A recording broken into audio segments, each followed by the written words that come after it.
Ok, então dia 29 de janeiro, nosso terceiro encontro deste ano.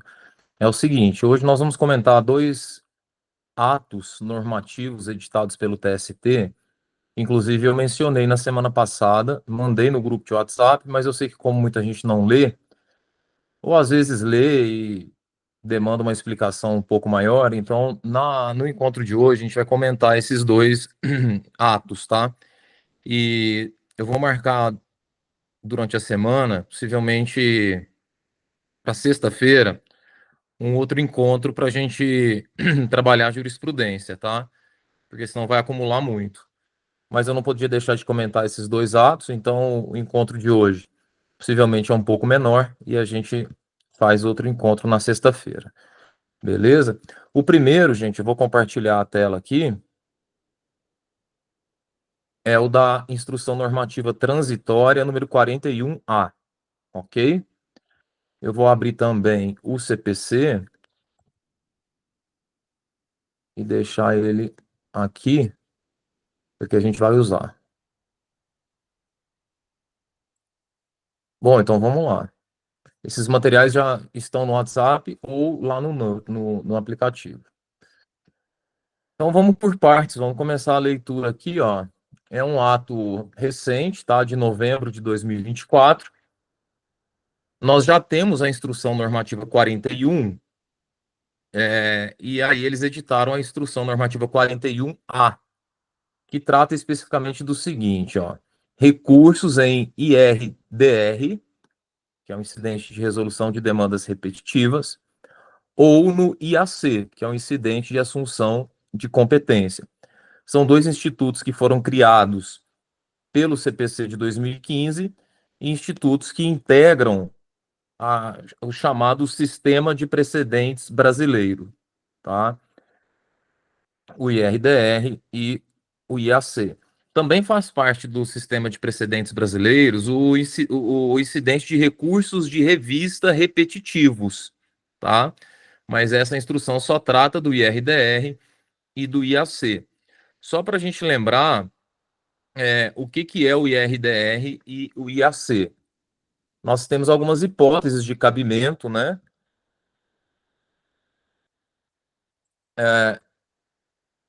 Que são dispostos ao longo do CPC. Então, o IAC, ele está aqui no 947. E o IRDR, um pouco mais extenso, tá? Ele está em outro dispositivo que eu já vou ver aqui, que eu não lembro de cabeça. Bom, o IAC é mais tranquilo, ó. É admissível a assunção de competência quando o julgamento do recurso, remessa necessária ou processo de competência originária envolver relevante questão de direito, com grande repercussão social, e aí vem a diferença para o IRDR, ó, sem repetição em múltiplos processos. Então, se tem repetição em múltiplos processos, não cabe IAC, tá? E também não envolve matéria fática. Se envolver matéria fática, também não cabe. Ele fala aqui, relevante questão de direito. Por exemplo, aquela questão da aplicação da lei trabalhista no tempo. Não caberia a ser. Por quê? Porque nós tínhamos repetição em múltiplos processos. O ideal seria o IRDR. Quem que pode propor, né, o IAC? Quem tem competência para iniciar um pedido de IAC? Então, ocorrendo a hipótese de assunção de competência, o relator proporá de ofício, então pode ser iniciativa do relator de ofício, ou a requerimento de qualquer das partes, do Ministério Público, da parte em si, da Defensoria Pública, que seja o recurso, a remessa necessária ou o processo de competência originária julgado pelo órgão colegiado que o regimento interno indicar. Aí depende de cada tribunal qual órgão vai julgar esse tema. No Tribunal Superior do Trabalho, ou é a SDI ou o Pleno. O órgão colegiado julgará o recurso, a remessa necessária ou o processo de competência originária, se reconhecer o interesse público na assunção de competência. Então, perceba que, primeiro, o IAC ele tem que ser requerido ou proposto de ofício. Não quer dizer que ele já existe. Tá? O que acontece? O órgão que vai julgar o recurso, ele tem que aprovar o IAC, ele tem que aceitar o IAC. Em aceitando o IAC, aí remete para o pleno ou para a SDI. Então, por exemplo, imagine lá na terceira turma, um relator entenda que é o caso de IAC. Na turma são 3 julgadores. Aí o relator propõe à turma a instauração do incidente de IAC, mas não é a turma que vai julgar o IAC, a turma aceita o IAC e remete ao órgão competente. E aí o resultado, né, do acórdão proferido no IAC vinculará todos os juízes e órgãos fracionários, exceto se houver revisão de tese. Inclusive, nós temos aí, naquele IAC da aplicação da garantia de emprego da gestante nos contratos temporários, uma proposta de revisão de tese. Aquilo lá foi IAC, tá? A gente está pendente aí essa revisão. Aplica-se o disposto neste artigo quando relevante questão de direito a respeito da qual seja conveniente a prevenção ou composição de divergência entre câmaras ou turmas do tribunal. Então, aqui, gente, o parágrafo 4º prevê uma outra hipótese de IAC. Qual é essa outra hipótese? Quando, além da relevante questão de direito, for conveniente a prevenção ou composição de divergência entre câmaras. Veja aqui, cuidado com as palavras. Ele fala prevenção ou composição de divergência. Então, ainda que não haja divergência entre as turmas já existente, é possível o IAC. Porque o IAC não é só para suprir, não é só para compor uma divergência existente, mas também para prevenir uma divergência existente entre câmaras ou turmas do tribunal. Então, cuidado, que isso pode ser uma pegadinha de primeira fase para quem presta concurso, tá? Ou até para quem advoga, saber que não precisa ter uma divergência atual. A divergência não precisa existir, mas ela tem que ter o potencial de existir. Aí já cabe o IAC, tá? Então é isso.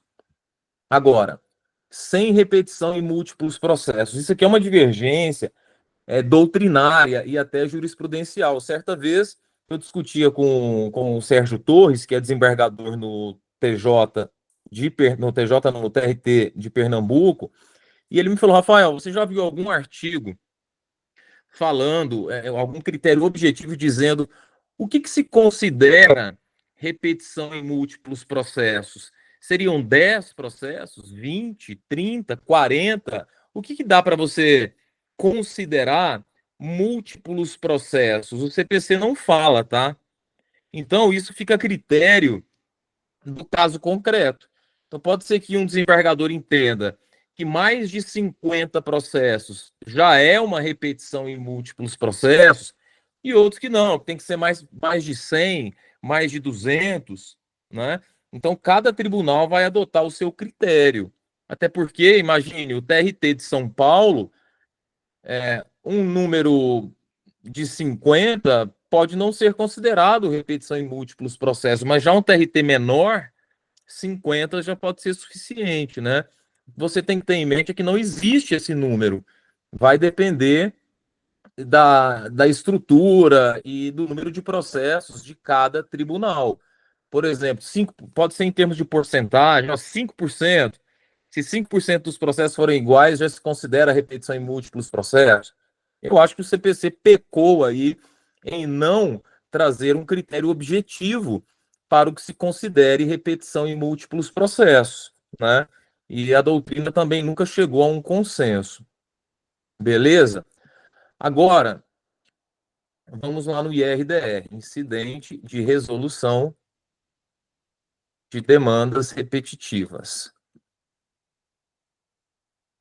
que está no 976. Perceba que o regramento do IRDR ele é bem mais extenso, tá? Ele vai do 976 ao 987. Gente, esses dois assuntos, tá? Não tem como. Hoje nós vivemos um verdadeiro sistema de precedentes. Vocês sabem que súmulas não são editadas mais, mas sim teses. Então, é obrigação de todo mundo que estuda para concurso, de todo mundo que advoga, de todo mundo que trabalha com direito, conhecer o sistema de precedentes. Não só os artigos do CPC, mas as próprias teses que são editadas, tá bom? Porque isso norteia a prática no dia a dia aí de quem advoga, de quem estuda, certo? Então, o que eu vou falar aqui do IRDR por enquanto?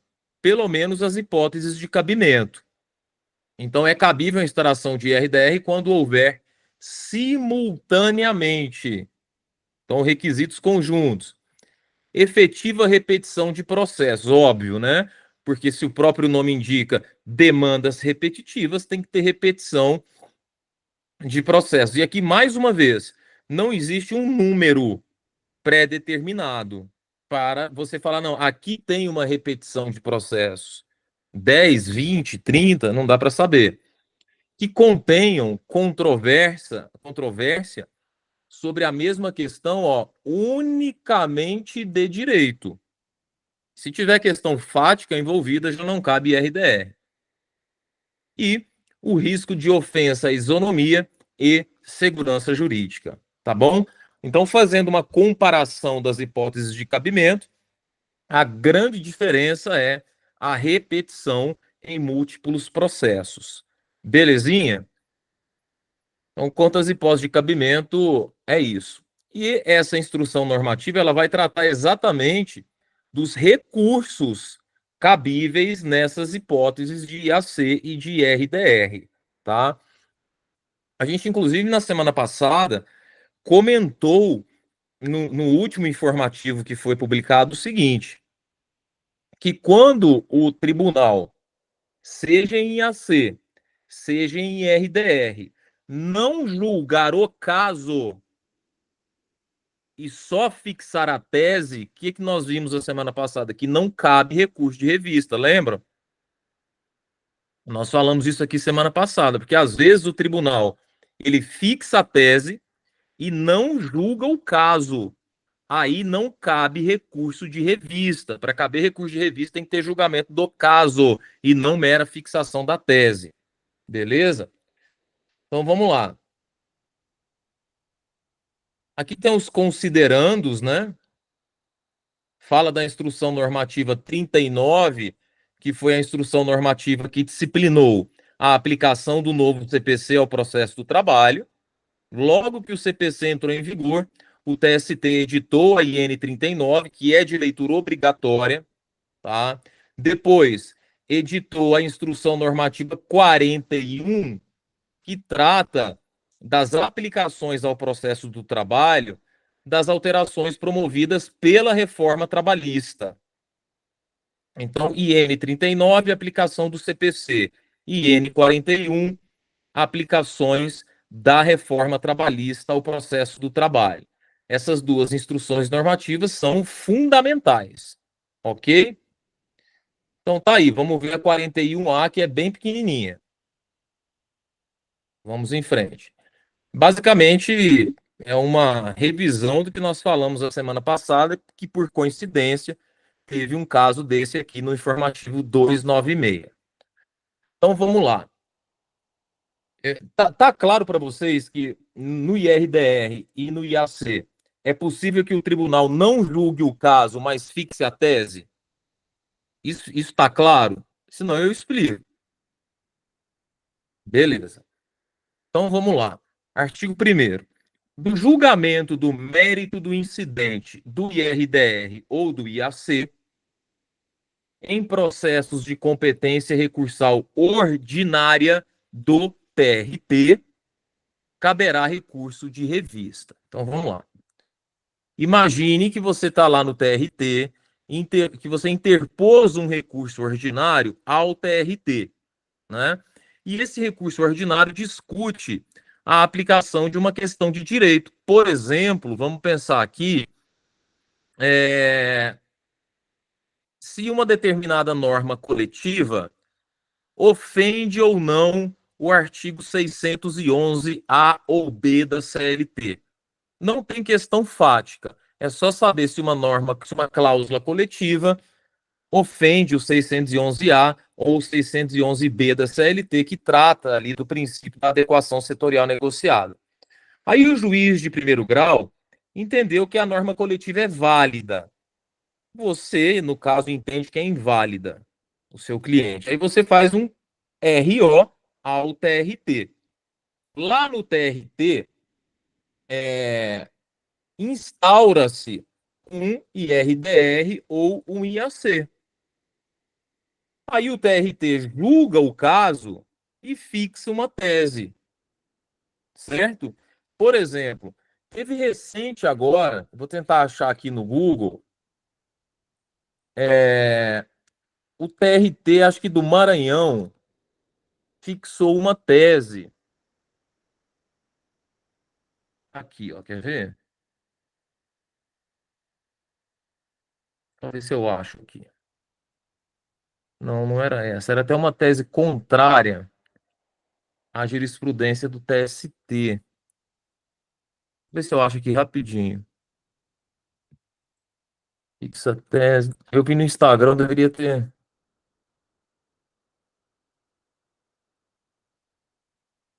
Vi no Instagram para todo lado aí esses dias essa tese nova que foi fixada. Deixa eu ver se eu acho aqui. Que eu vou pegar esse caso concreto como exemplo para vocês.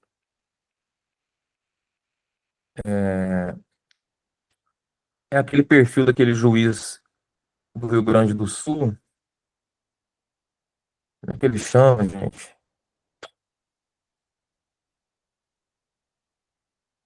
Rodrigo, chama Rodrigo. Mas o perfil dele é outro. Eu vou achar essa tese aqui. Alguém se lembra de alguma tese recente aí, fixada por qualquer TRT? A gente pode pegar como exemplo.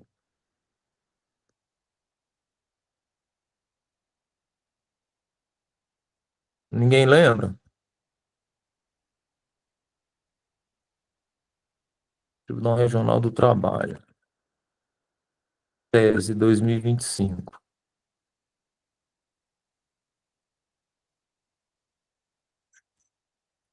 Vou pôr TRT 16, que eu acho que é onde foi.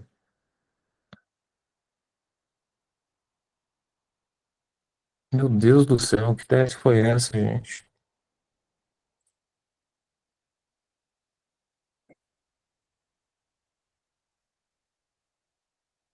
Ah, não lembro agora. Se eu lembrar durante a aula, eu pego ela de exemplo. Mas vamos ficar com esse exemplo que eu dei da norma coletiva. Aí o TRT, então, fixa ali uma tese dizendo, por exemplo, é, que é válida a norma coletiva, pensem nesse sim, é válida uma norma coletiva que permite o banco de horas em jornada, em trabalho insalubre, independentemente da licença prévia da autoridade competente em saúde, medicina e segurança do trabalho. Vocês sabem que isso é controvertido no TST, né? A gente já viu aqui várias vezes que mesmo após a reforma, permanece a divergência se é válida ou não uma norma coletiva que dispensa a licença prévia da autoridade competente quando o trabalho é insalubre e você estabelece a compensação de jornada. Parcela do TST entende que é inválida, outra parcela entende que é válida. Mas fato é que, pelo artigo 1º, se for competência recursal ordinária, então é um RO do TRT, aí vocês sabem qual o recurso para atacar um RO, o acórdão proferir um RO? Recurso de revista, né?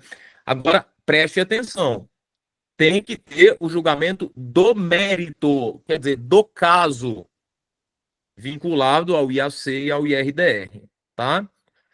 Aí vem o parágrafo 1º e diz assim: somente a decisão que, nos termos do parágrafo único do 978 do CPC, após fixar a tese, julgar o recurso, julgar o caso do recurso ordinário ou do agravo de petição, comporta a interposição do recurso de revista. Então, se você pegar lá o 978 do CPC, vou pegar aqui, ó, olha o 978. O julgamento do incidente caberá ao órgão indicado pelo regimento interno, que eu falei que depende de cada tribunal, dentre aqueles responsáveis pela uniformização de jurisprudência do tribunal. Por isso que eu disse que no TST pode ser ou a SDI ou o pleno. Então, o que ele fala? Que o julgamento do incidente vai caber a esse órgão. O órgão colegiado incumbido de julgar o incidente e fixar a tese, o que ele vai fazer? Vai também julgar o recurso, que é julgar o caso, ou a remessa necessária, ou o processo de competência originária de onde se originou o incidente. Então, no IAC e no IRDR, o tribunal tem dois trabalhos, digamos assim. Primeiro, ele fixa a tese, depois ele julga o caso. Mas lembre que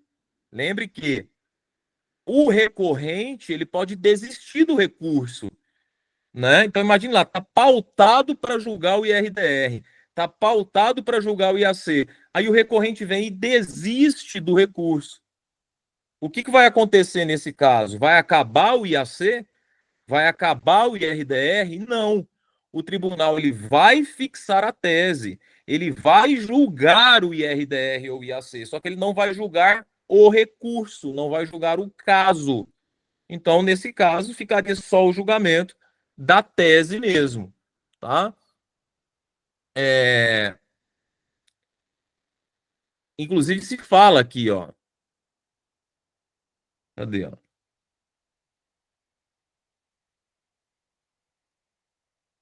Só um minuto.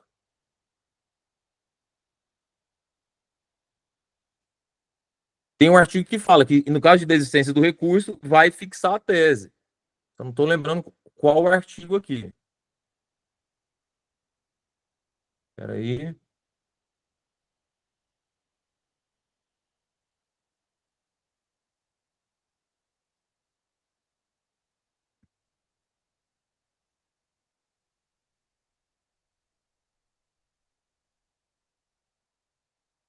Mas vocês sabem disso, né? Que se ele desistir do recurso, a tese é fixada, ok?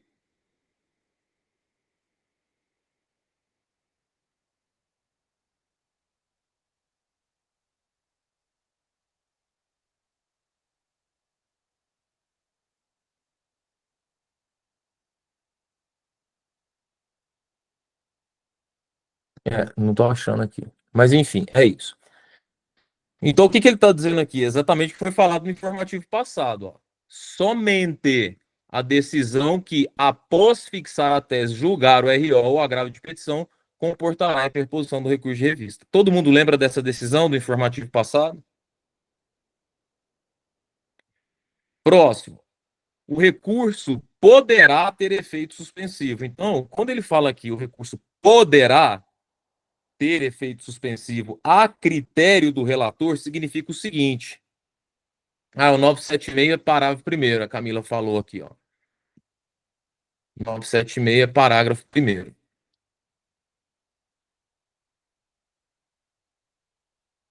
Aqui, tá bem na minha cara aqui, ó. Ops. Ó, a desistência ou o abandono do processo não impede o exame de mérito do incidente, não da causa, tá?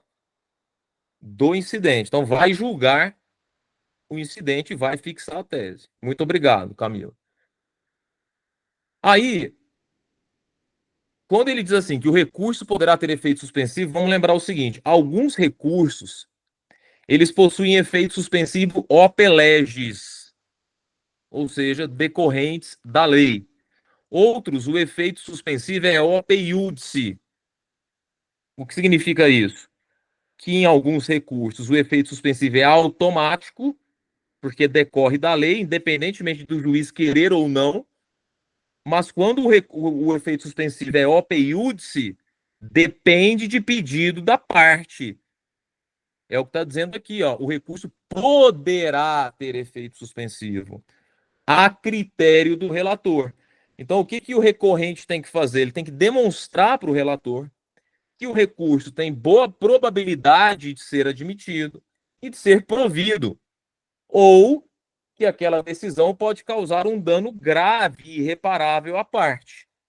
O CPC, ele menciona os requisitos para que, quando o recurso tem efeito suspensivo só opе iudice, o que o recorrente tem que demonstrar para conseguir o efeito suspensivo, que é a probabilidade de provimento ou o grave e sério risco que a manutenção imediata daquela decisão pode causar. E aí o relator, então, poderá conferir efeito suspensivo. E também, algo muito importante, que todas as vezes que se tratar de recurso de revista decorrente de um caso que foi julgado em IRDR e em AC, há uma presunção de transcendência. Transcendência de qual natureza, pessoal? Econômica, política, jurídica ou social? Ele fala aqui, presumindo-se a transcendência da questão de direito eventualmente discutida. Qual que é a transcendência, então? Jurídica, né? Presunção de transcendência jurídica. Agora, o advogado cauteloso, ele vai demonstrar no recurso de revista que existe a transcendência. O que ele pode fazer é abrir um tópico dizendo, olha, neste caso aqui, existe transcendência. Por quê? Porque a lei presume. Se ele não abrir esse tópico, vai prejudicar? Não vai prejudicar. Só que, para evitar discussões e riscos, é bom que ele abra, dizendo que há uma presunção de transcendência jurídica. Inclusive, ele pode abrir o tópico para outros tipos de transcendência, como econômico ou social, caso envolva ali um valor acima de X salários mínimos ou envolva a discussão de matéria prevista no artigo 7º, incisos da Constituição, tá? De todo modo, há essa presunção de transcendência jurídica. Beleza. Parágrafo 3º. Será observada a prevenção na distribuição no TST em relação aos demais processos indicados pelos demais TRTs como representativos da mesma controvérsia. Então vamos lá. Peguemos aqui, eu estou no TRT 3 da terceira região e eu faço esse RO com presunção de transcendência jurídica sobre essa norma coletiva. Acontece que lá no TST já existem outros casos semelhantes que caíram, por exemplo, com o ministro Cláudio Brandão, tá? Casos semelhantes. Aí, quando eu vou para o TST, discutindo a mesma questão, o que a IN está falando? Que o ministro Cláudio Brandão já está prevento. Já está prevento. Por quê? Porque ele tem outros processos que tratam da mesma controvérsia. Agora, você, como advogado recorrente, é obrigado a saber que o ministro X ou Y já tem esses processos representativos da mesma controvérsia? Não. Você não é obrigado a saber. Caso você saiba, você informa isso no seu recurso de revista. Mas se não souber, a própria secretaria do tribunal vai se encarregar de fazer essa pesquisa e realizar a distribuição por prevenção. Mas não é um requisito obrigatório do seu recurso de revista, tá? Não confundam isso, não acho que você tem que ficar sabendo tudo que está acontecendo no TST. Obviamente, então, não é um requisito específico do recurso de revista nesse caso. Alguma dúvida no parágrafo 3º? Ok. Parágrafo 4º. Caso não haja interposição de recurso de revista em face do acórdão mencionado no parágrafo 1º, que é o acórdão que julgou o caso, será considerado, para efeito dos procedimentos disciplinados nesta IN, o primeiro recurso de revista processado e remetido ao TST, após identificado pela presidência do tribunal, proveniente da aplicação da tese firmada, ainda que decorrente de processamento de agravo de instrumento. Bom, o que significa esse parágrafo aqui? Você não recorreu do RO que você queria recorrer, mas não recorreu sobre aquela cláusula, tá? Bom, se você não recorreu de revista, obviamente isso nunca vai, o seu caso nunca vai chegar ao TST, né? E aí o que a IN está dizendo? Que mesmo que você não recorra, será considerado, para efeito de prevenção, o primeiro recurso de revista processado e remetido ao TST, após identificado pela presidência do tribunal proveniente da aplicação da tese firmada, ainda que decorrente de processamento de agravo de instrumento. Então, exemplo, em outro TRT, não foi admitido o RO sobre a questão que a gente está discutindo. Como não foi admitido o RO, a parte interpôs agravo de instrumento. O agravo de instrumento chegou ao TST. Aquele agravo de instrumento quer destrancar um RO que versa sobre a validade dessa cláusula que permite a prorrogação de jornada insalubre, independentemente de licença prévia da autoridade. É um mero agravo de instrumento. Mesmo assim, mesmo sendo agravo de instrumento, eu posso dizer que o recurso de revista já chegou ao TST? Não. Não, porque tem que julgar o agravo de instrumento para saber se vai destrancar a revista. Mas a IN está dizendo que o mero agravo de instrumento já é suficiente para determinar a prevenção do ministro com o qual caiu aquele agravo de instrumento. É isso que está dizendo esse parágrafo 4º, que ele fala, ó, que foi o primeiro recurso de revista processado e remetido, ainda que decorrente do processamento de agravo de instrumento. Então, se houve o processamento do agravo de instrumento, não precisa que o recurso de revista tenha sido julgado, tá? Basta que ele tenha sido, que o recurso, que o agravo de instrumento tenha sido processado. Ele não está falando que o recurso que o agravo de instrumento tem que ser provido. Ele fala o mero processamento do agravo de instrumento. Ok? Parágrafo 5º. Recebido o primeiro recurso de revista de que trata a controvérsia, ou processado o agravo de instrumento dele decorrente, caberá à autoridade competente para exercer o juízo de admissibilidade, no âmbito do TRT, informar a presidência do TST quando da remessa dos autos ao tribunal, a qual, no exercício do juízo prévio de admissibilidade, de que trata o inciso 60 do artigo 40, esqueça isso aqui, tá? Não precisa saber o artigo 60, 41 do regimento interno do TST, não. Inserirá marcador no processo, indicando sua origem decorrente de IRDR ou IAC regional. Então vamos lá, por partes. Existe no TST, já existe no TST a matéria.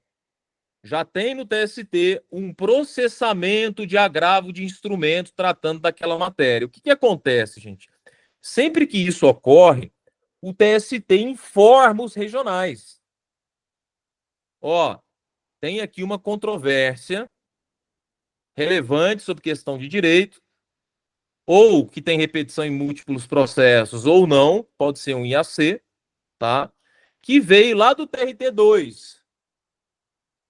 O TST vai informar isso para todos os regionais. Ó, existe aqui um processamento de um agravo de instrumento que veio de RDR ou veio de IAC. Informou todos os tribunais. Aí, o que acontece? Lá no TRT3, por exemplo, vem um RO tratando sobre aquele tema. Concordam que o TRT3 tem que fazer a análise de admissibilidade prévia do recurso de revista? Tem. Ele tem que fazer a análise de admissibilidade do recurso de revista, lá no TRT. Aí o TRT entende que é o caso de subir. Vai subir ou o agravo de instrumento ou o próprio recurso de revista. Quando o TRT for fazer a análise de admissibilidade para enviar para o TST, o que a instrução está dizendo?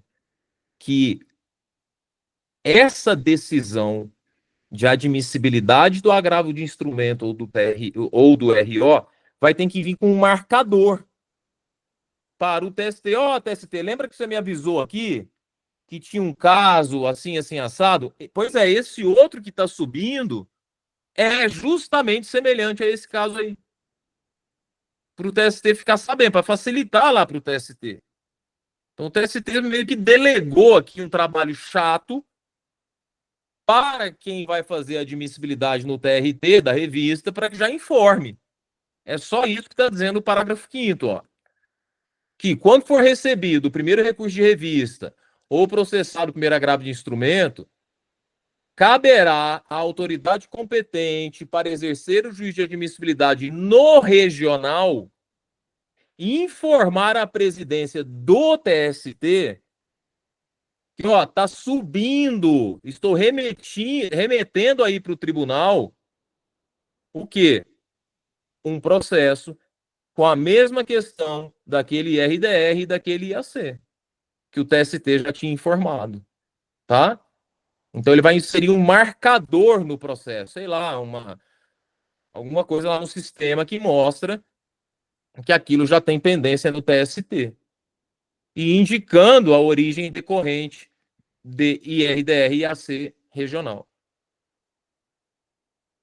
Alguma dúvida nesse parágrafo 5º?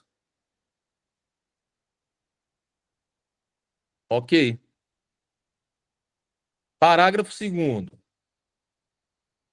Aliás, artigo 2º. Caberá às turmas do tribunal, que pode ser do TRT, obviamente, antes da proclamação do resultado do julgamento dos recursos de que trata o parágrafo 1º, que trata o artigo 1º, que é esse aqui, né? Então, cabe à turma, antes de proclamar o resultado, desde que preenchidos os pressupostos de admissibilidade, determinar a afetação do feito ao colegiado competente, em acórdão do qual constarão os fundamentos do entendimento colegiado. Vamos lá, então. Tem um IRDR no TST para ser julgado. Tem um IAC no TST para ser julgado. Ok? Deixa eu só fazer a leitura aqui de novo do artigo 1º.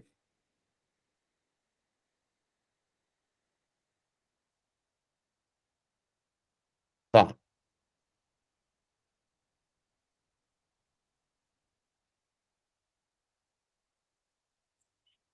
Então tá lá pendente o IRDR ou o IAC no TST. Quando você faz o seu recurso de revista para o TST, tratando de tema que já tem IRDR ou IAC lá no TST, para ser julgado, o que vai acontecer? Nem todo IAC e nem todo IRDR ocorre a suspensão dos processos, gente. Tá? Isso vai depender do relator determinar ou não. Geralmente suspende. Esse artigo 2º está dizendo que quando a turma for julgar o recurso de revista, o que a turma vai ter que fazer? Antes de proclamar o resultado do julgamento, tá? Caso preenchidos os pressupostos de admissibilidade, vai ter que fazer o seguinte: ele não vai proclamar o resultado. A turma não vai proclamar o resultado. Ela vai fazer o quê? Determinar a afetação do feito ao colegiado competente. Qual colegiado, gente? O que vai julgar o IRDR ou o IAC. Tá? Em acórdão do qual constarão os fundamentos do entendimento colegiado. Em resumo, a turma vai julgar, vai fazer o acórdão, só que não vai proclamar o resultado do julgamento enquanto não determinar a afetação do feito ao colegiado competente.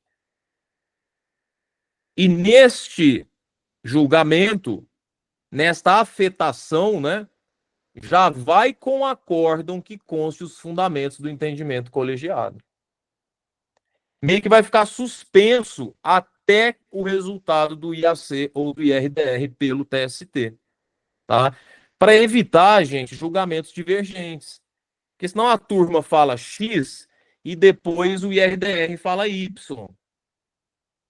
E é uma medida salutar, porque se eu estou enviando, se eu determino a afetação do feito com o acordo da turma para o colegiado que vai julgar, e esse acórdão, ó, já consta os fundamentos do entendimento colegiado, isso até serve de subsídio, de auxílio para o órgão colegiado que vai julgar o IRDR ou o IAC. Ele vai ter mais elementos. Ó, essa turma, os fundamentos são esses. Na outra turma, os fundamentos são outros. E aí ele vai formando o seu entendimento para depois firmar a tese final, tá?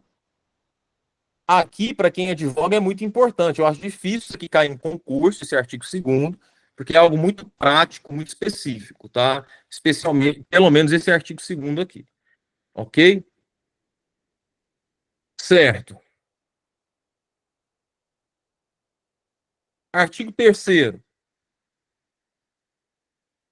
Afetado o recurso, afetado para quem? Para o órgão que vai julgar o IRDR. E, desde que a aplicação da tese jurídica ultrapasse o limite de competência territorial do TRT que deu origem à controvérsia,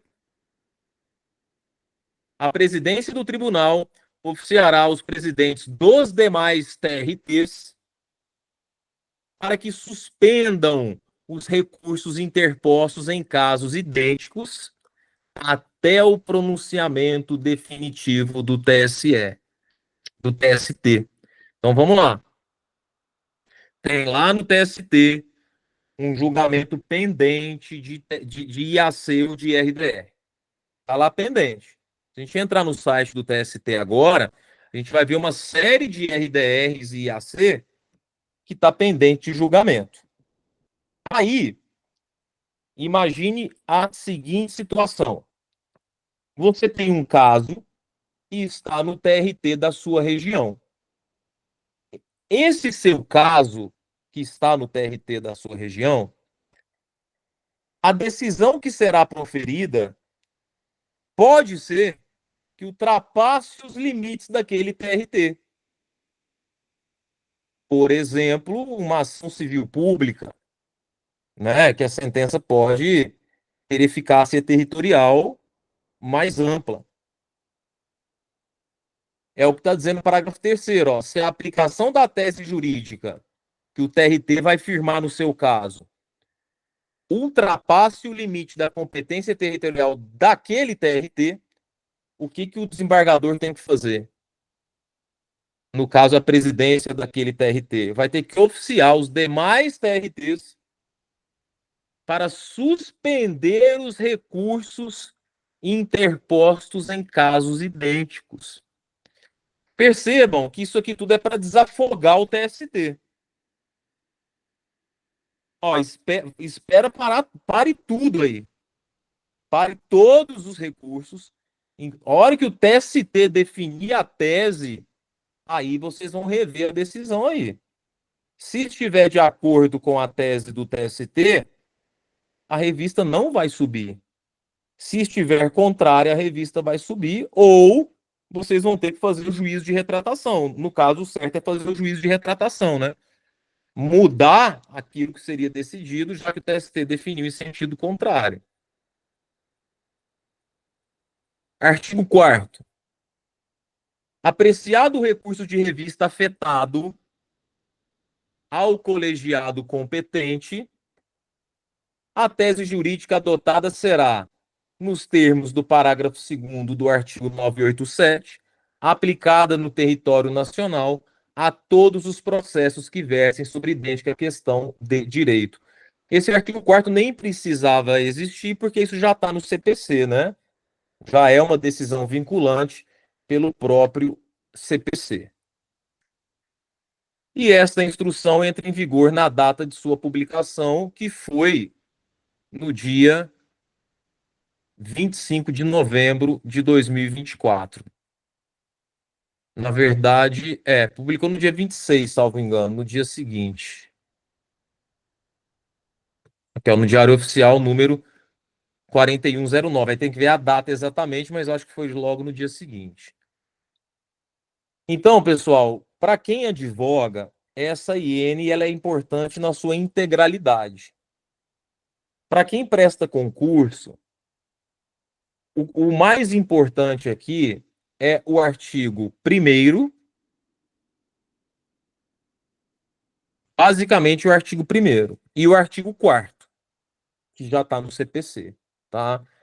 Agora, para quem advoga, é importante compreender bem o que está disposto no artigo 2º e 3º, que trata dessas suspensões, e basicamente isso. Alguma dúvida? Alguém quer fazer algum comentário sobre essa instrução normativa? Beleza, então. A outra norma que a gente vai estudar hoje é de 14 de janeiro de 2025, mais recente, tá? Que alterou o parágrafo 5º do artigo 1º-A da IN 40. Vamos lembrar aqui o que é a IN 40. A IN 40, gente, ela dispõe sobre o cabimento de agravo de instrumento em caso de admissibilidade parcial de recurso de revista no TRT.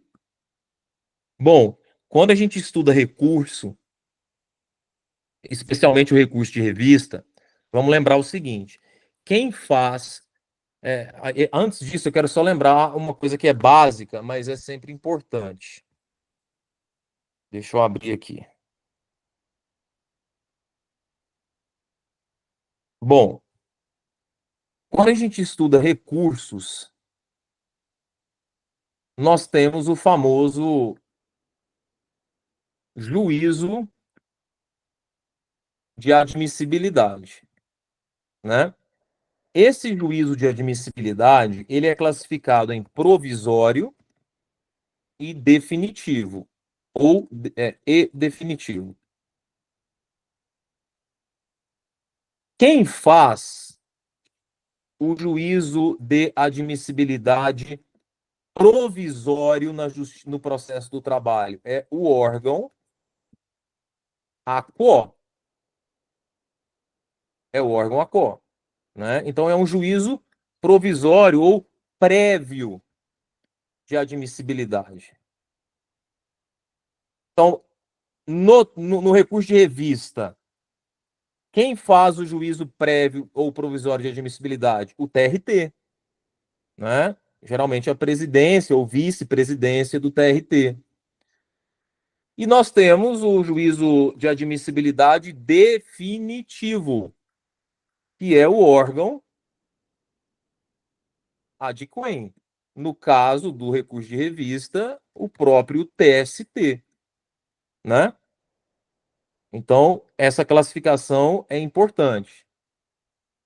Pois bem, se o juízo prévio de admissibilidade é positivo, se ele for, então, positivo, o que acontece? Como que é a decisão, tecnicamente falando? Conheço do recurso e lhe dou seguimento. Seguimento para onde? Para a instância superior, né? Conheço do recurso e lhe dou seguimento. Conhece porque tem preparo, é tempestivo, né? Ele faz a análise ali dos pressupostos extrínsecos de admissibilidade. Já se ele for um juízo de admissibilidade provisório negativo, o relator vai dizer, o desembargador, não conheço do recurso e nego seguimento. Aí a parte tem que interpor agravo de instrumento para destrancar o recurso. Já quando a gente fala do juízo de admissibilidade definitivo, ele também pode ser positivo ou negativo? Se ele for positivo, é recebo o recurso. Se for negativo, não recebo o recurso. E aí, recebo o recurso e lhe dou provimento ou lhe nego provimento. Aqui já é o mérito do recurso, né? Agora, se for negativo, não recebo o recurso ou não conheço do recurso, tá? Tecnicamente é isso que pode acontecer, são as opções, né, que pode acontecer. Isso aqui, tranquilo? Alguma dúvida? Tá. E aí o que está dizendo aqui? Interpus um agravo de instrumento para destrancar uma revista no TRT, tá? Se eu estou interpondo um recurso de revista, se eu estou interpondo um agravo de instrumento, gente, para destrancar uma revista, é porque o TRT deu um juízo provisório de admissibilidade negativo. Não é isso? Eu preciso fazer um agravo de instrumento. Agora, esse juízo prévio ou provisório de admissibilidade da revista, ele pode ser parcial. Por exemplo, você interpõe o recurso de revista atacando vários tópicos do acórdão. Vários tópicos. Hora extra, validade de norma coletiva, questões relacionadas a salário. Aí o TRT pode falar assim: conheço parcialmente do recurso de revista, só em relação a alguns capítulos. Ou seja, metade da revista vai subir, a outra metade não, ou uma parcela da revista vai subir, a outra parcela não vai subir. Só que você quer que suba toda a revista. Não é? Lembra daquele artigo do CPC que fala: o recurso devolve ao tribunal o conhecimento da matéria impugnada? Não fala assim o CPC? Você impugnou 10 matérias. O TRT está admitindo a revista em relação a 3 matérias. E as outras 7? Como é que fica? Né? Você precisa tomar uma providência como advogado do recorrente. Você fala: não, eu não quero que só 3 matérias. E as outras 7? Então é exatamente esse o caso que nós vamos ver aqui. Houve uma admissibilidade parcial da revista. Gente, se houve uma admissibilidade parcial da revista, 3 tópicos foram ok da revista. Só que você tem 7 que não. O que você vai fazer? Qual é o instrumento jurídico adequado para você fazer subir os outros 7 tópicos da revista? Né? Chutando assim, você poderia me dizer, agravo de instrumento para destrancar os 7 tópicos, né? Não é o agravo de instrumento que é para destrancar recurso? Só que isso mudou um pouquinho agora, tá? Você vai ter que analisar a matéria, o motivo do não segmento da revista em relação àqueles 7 tópicos. Porque a depender do motivo, a solução vai ser uma ou outra. Ok? Então vamos lá. Vamos com calma aqui. Então, artigo 1º. Alterar o parágrafo 5º do artigo 1º-A da Instrução Normativa número 40, que passa a vigorar com a seguinte redação. Vamos pegar lá a integralidade do artigo 1º-A para a gente não ficar lendo só os parágrafos, tá? Então, Instrução Normativa número 40. Vou pegar aqui no Google.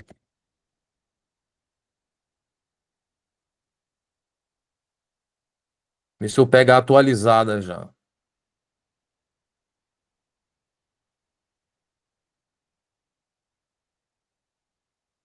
Só um detalhe, tá? Essa instrução normativa que a gente está lendo aqui,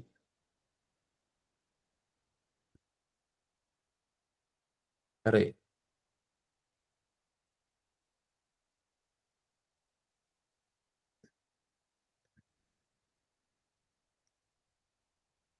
só um minuto.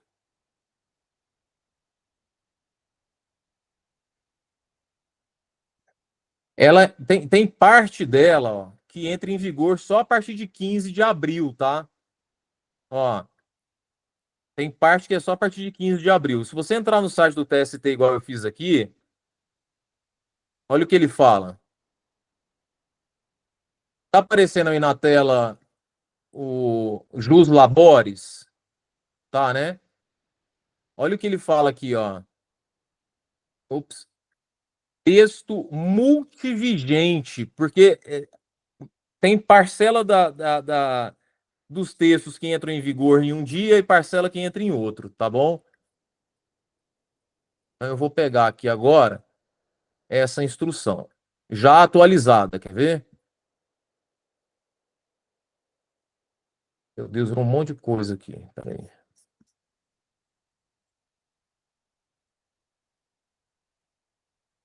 Isso. Artigo 5º, artigo 1º A, parágrafo 5º.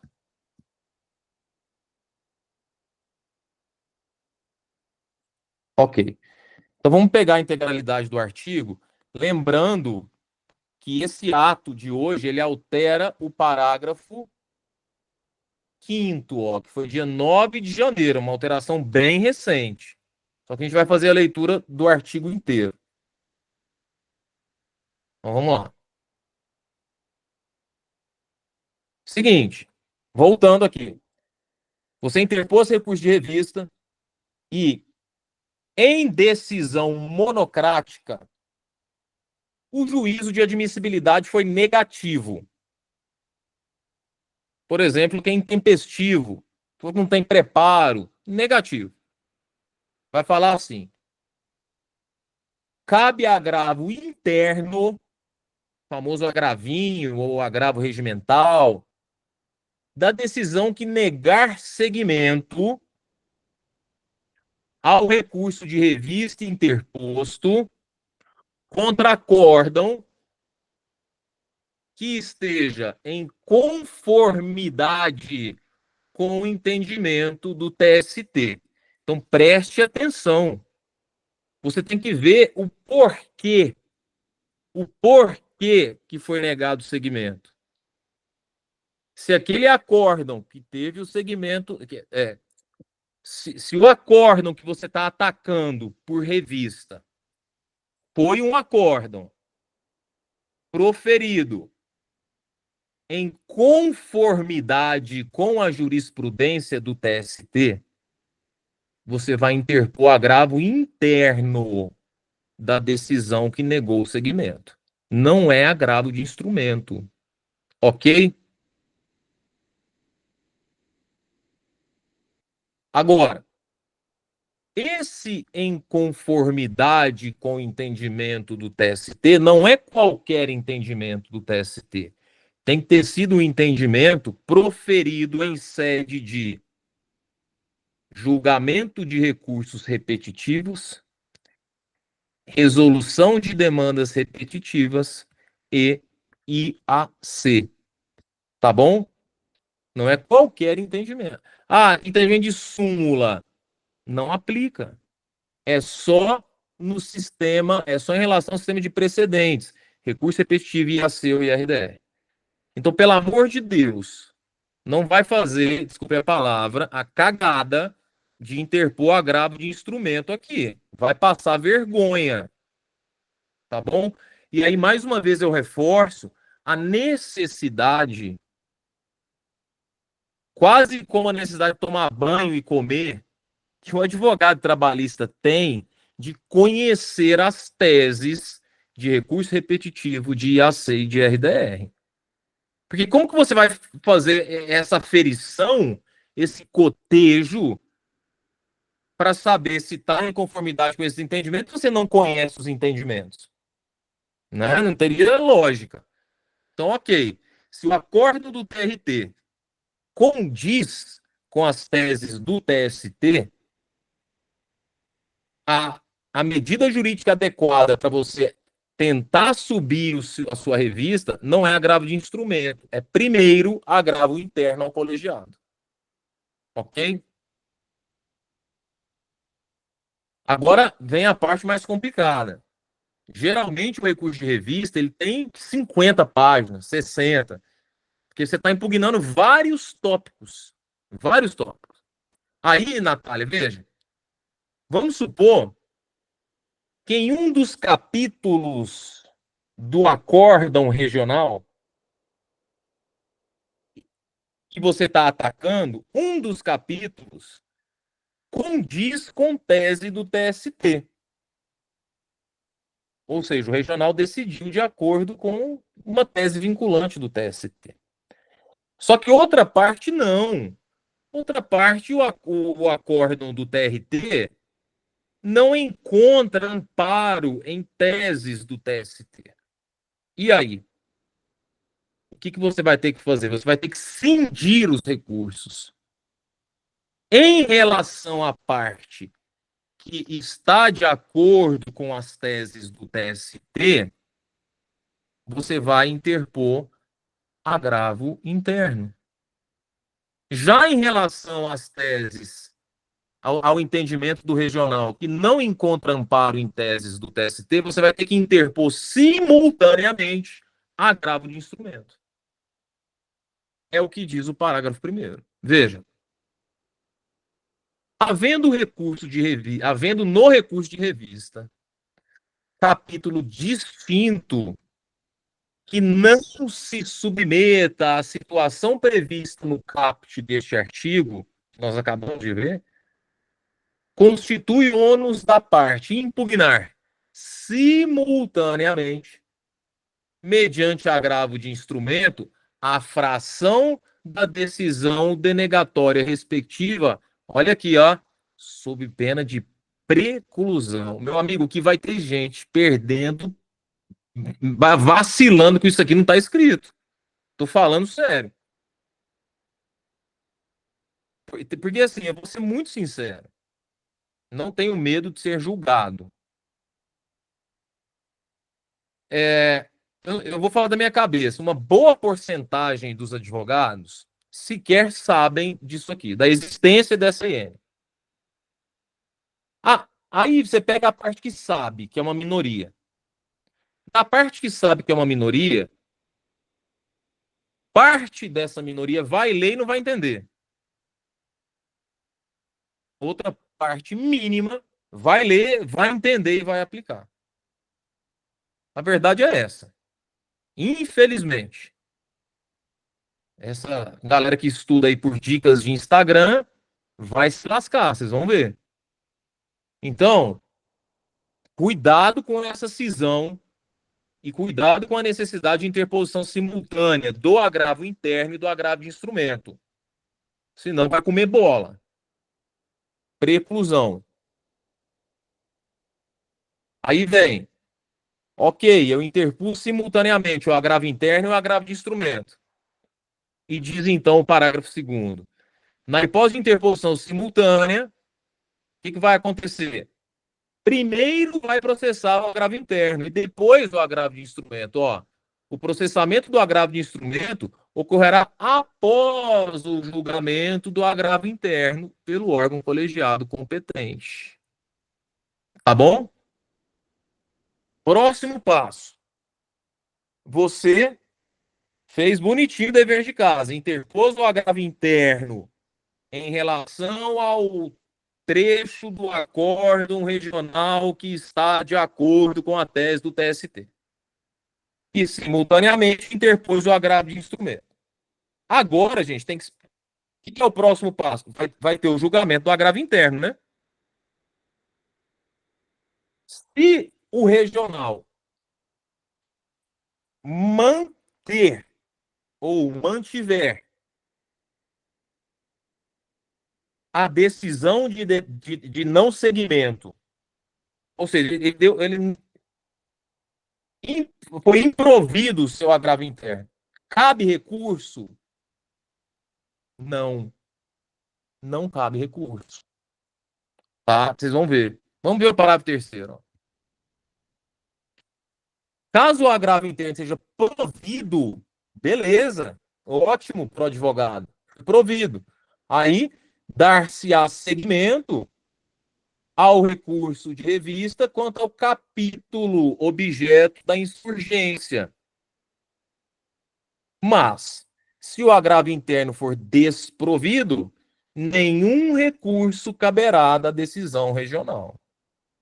Que aí, realmente, se está de acordo com a jurisprudência do TST, firmada em sede de precedentes vinculantes, o relator já disse, já denegou segmento. E a turma também denega segmento, não dá para recorrer mais. Tá? Alguma dúvida nisso aqui? Parágrafo 4º. As reclamações fundadas, aqui reclamação constitucional, né? Fundadas em usurpação de competência do TST ou desrespeito às suas decisões em casos concretos, não se submetem ao procedimento estabelecido neste artigo, conforme expressa a disposição do parágrafo 5º, inciso 2 do artigo 988. O que você tem que saber aqui? Que toda essa burocracia que nós acabamos de ver, se for a ação denominada reclamação constitucional, não vai aplicar essa burocracia aqui, tá?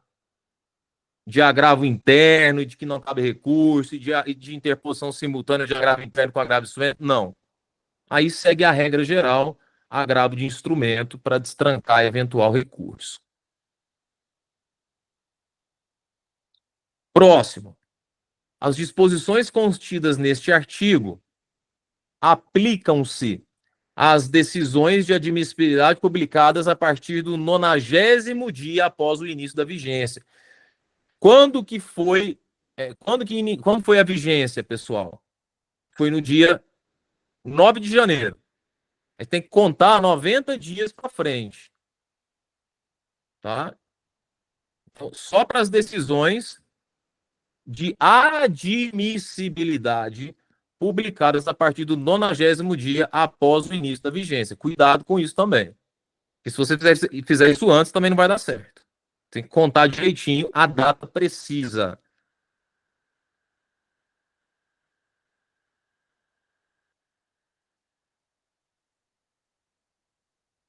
Após a vigência do CPC, subsiste o incidente de uniformização de jurisprudência previsto na CLT, observado o procedimento interno de cada regional.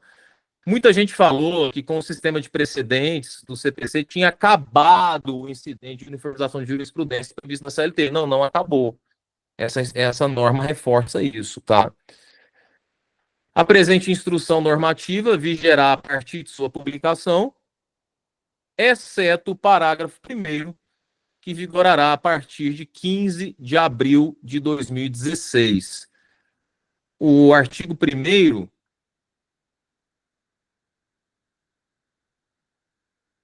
é esse aqui, ó. Admitido apenas parcialmente recurso de revista, constituindo da parte impugnar mediante agravo de instrumento. O capítulo, aí todo o parágrafo 1º, tá?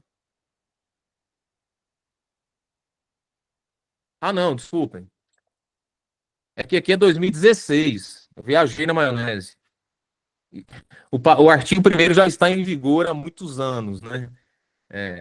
O que muda aqui na vigência realmente é só isso aqui, ó. Tem que ter cuidado aqui, ó.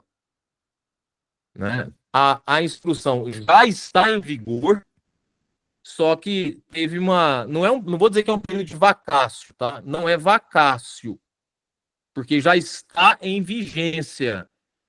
Na verdade, ele postergou apenas a eficácia do artigo 1º-A. Então, repito, o artigo 1º-A já está em vigor. Só que ele apenas terá eficácia a partir do 90º dia após o início da vigência. E quando se deu a vigência? na data da publicação, tá bom?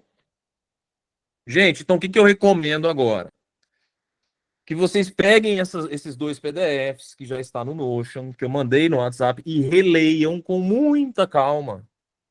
Muita calma. Se for o caso, pegue uma doutrina de recursos, dá uma lida, revise conceitos básicos, né? O que é um juízo de admissibilidade? O que é um agravo de instrumento? O que é um agravo regimental ou agravo interno? Tá?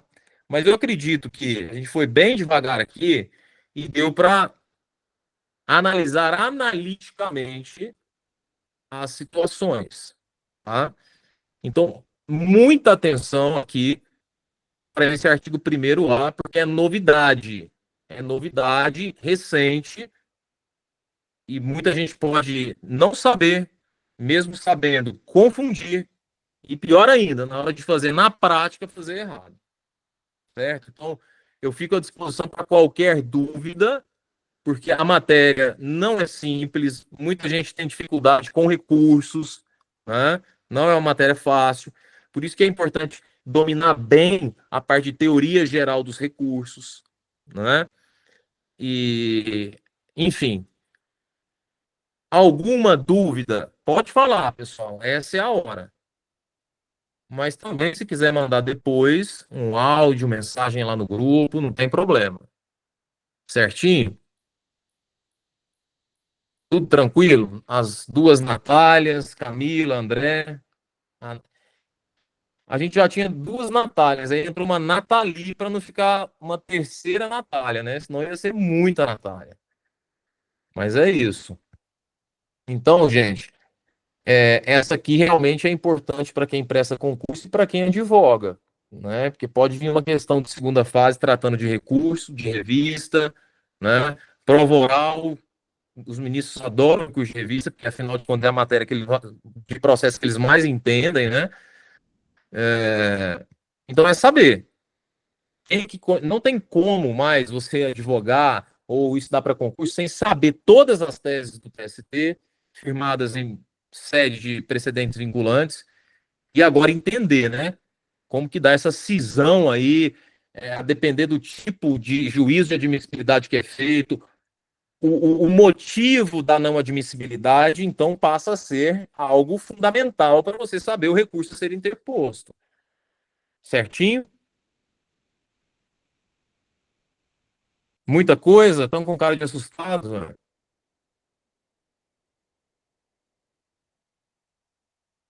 Então é isso. Talvez eu vou jogar essa aula no YouTube depois, tá? Vocês se importam aí? Quer que passar uma maquiagem a alguém? Não precisa, não?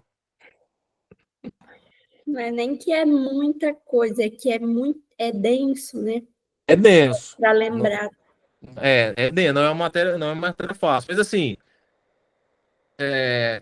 no começo, assim, quando eu tinha muita. Lá no começo, você vai começar a estudar recurso, é legal você ir fazendo esquemas, né? Puxando setinha, ó, decisão tal. Hipótese um faz isso ou isso. Hipótese 2 isso ou aquilo. Ele vai montando meio que um mapa mental, um organograma que pode acontecer, né? Eu acho que isso facilita bastante do ponto de vista visual. Tem gente que gosta de estudar com elementos visuais, tá? Ou então, o que você pode fazer? Copia e cola isso aqui no chat GPT ou em alguma outra inteligência artificial e fala assim, monte um organograma com todas as hipóteses possíveis e recursos cabíveis em cada uma delas. Aí ele faz, né? Eu vou até fazer isso para ver se dá certo. Ajuda, né? Tranquilo, gente? E aí é claro que daqui para frente vocês vão ver, eu aposto, a quantidade de decisões que nós vamos analisar ao longo desse ano,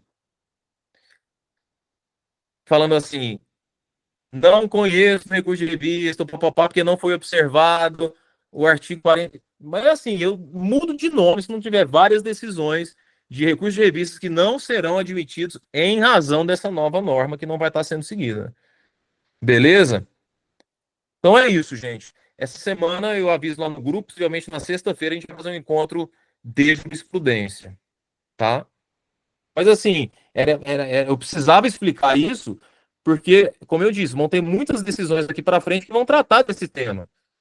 Então eu ia ter que parar a explicação da decisão no futuro para explicar a instrução normativa, não teria sentido. Então agora a gente já elimina esse ponto.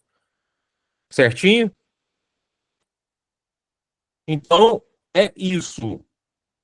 A gente vai falando e qualquer coisa vocês mandem mensagem no grupo, tá bom?